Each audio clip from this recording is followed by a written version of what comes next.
Hello, I've been hyped up to read a lot of Masters of the Universe, and I want to go back to the beginnings of the franchise in 1981, 82, 83, around there. Of course, Masters of the Universe, of course, was a Mattel toy line that started with action figures with little mini comics packed in. They made a deal with DC Comics. DC Comics also had He-Man debut in their comics in DC Comics Presents with Superman, but also they did a three-part miniseries beginning in December 1982. So here it is, Masters of the Universe to Tempt the Gods, one of three. The cover art is by George Tuska and Dick Giordano. Here it is, the first splash page of Masters of the Universe. The art in this comic is really, really good. This is written by Paul Kupperberg and penciled by George Tuska and inked by Alfredo Alcala. And here you've got all the toys. Wave 1 consisted of He-Man and Man-at-Arms. You had Stratos. There's Tila, looking nothing like her figure and very, very racy. And this is beautifully drawn art depicting Eternia and all the characters as they were originally designed.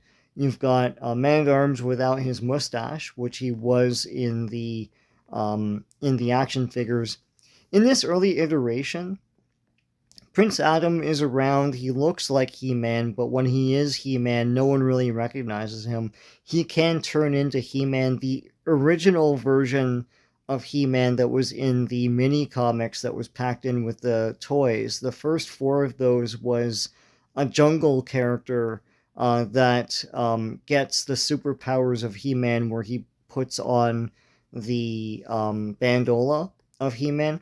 And here it's similar. It's Prince Adam. Whenever he turns into He-Man, he does so by putting on the He-Man bandolier, and then he gets the superpowers. No, I have the power, no sword in hand, and all that. That stuff was defined by the cartoon, which came out around the same time, maybe a little later. But here you have the origin of Marlena. Marlena is from Earth, and that's in these early comics. Here it is, like, page 3 or something, page 4. This is the anniversary of Marlena coming to Eternia from Earth, and they say it's another dimension, etc. So, um, Prince Adam turns into He-Man at some point. He gets attacked by a bunch of demons in his quarters, and Cringer, of course, talks. So here's Prince Adam turning into He-Man when he puts on the familiar He-Man bandola with the Iron Cross. He has his axe and his shield here. The whole story of this is Skeletor makes a deal with He-Man. Skeletor basically has kidnapped the sorceress, and they call it the goddess, and it's basically Tila's action figure. But here, Skeletor says, "Listen, I have the sorceress, and I will release her if you find the power swords. It's the power sword for He-Man and power sword for Skeletor. If you combine them, you can have unlimited power." And so He-Man has to go on a quest to find 3 medallions to get the swords. And so that's what the whole comic is about.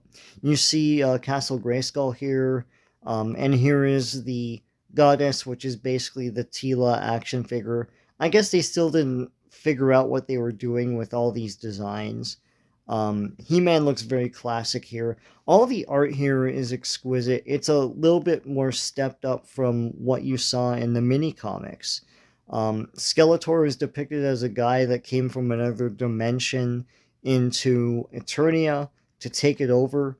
And here you see a bunch of zapping and stuff. It's cool to see these old designs. Pretty cool stuff. Lots of great art. And Skeletor looks very menacing here as well. So He-Man and Battlecat they're a bit more contentious they always argue and stuff, but like friendly arguing. And here's Zodak. Zodak is a cosmic warrior, and he senses a disturbance. Something big is about to happen, so he's flying around in his little throne.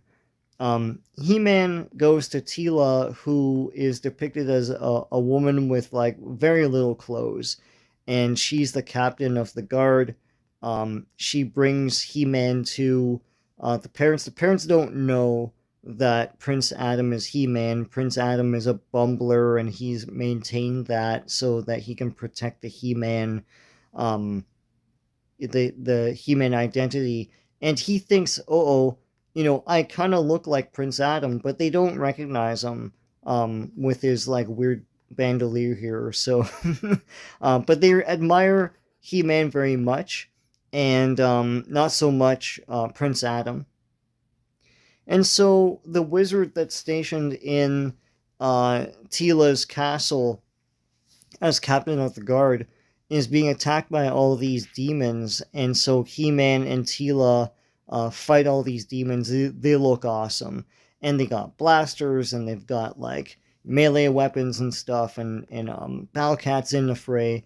And then here comes Man-at-Arms, and Man-at-Arms is depicted as the father of Teela, which as it was in the cartoon, but I think he was the adoptive father. Here's He-Man slashing like a skeleton warrior, pretty cool stuff. So they fight all these guys, and the demons retreat, and they all go on this quest for the medallion. This wizard character is never really revealed to be a villain or anything, but like he's basically he's random. Like he's not. They never made a figure of this guy. He's not in the cartoon. He sort of fades away from the franchise, and so He-Man vows to go on this quest. And in the meantime, Stratos is serving his people, and Beastman comes and attacks Stratos. And Beastman has Beast Warriors, which are pretty cool. They're basically Beastman. They pursue him in the air with these dragons and everything, and He-Man sees this, and he tries to help him. The wizard basically makes Stratos invisible, and Beastman, who looks pretty cool. He looks a lot like the action figure here, but a bit different than what you see in the cartoon where he's just all red. Stratos agrees to join He-Man. He's wearing one of the medallions that they're looking for, so now they have one of them. And that is the first issue of Masters of the Universe. Pretty action-packed stuff. Some differences from the cartoon, but this is actually an evolution from the Jungle He-Man of the first mini-comic. Now he is Prince Adam that turns into He-Man, just not with his sword. And Teela is just all over the place. There's like 2 Teelas here. The Sorceress is the Teela design, called, basically the goddess. But the art is incredible here. Pretty cool stuff. So I hope you like going through this with me. If you like this, please give a like to this video. Please subscribe to this channel if you haven't already. Lots of great comic book stuff on here. So until next time, take care.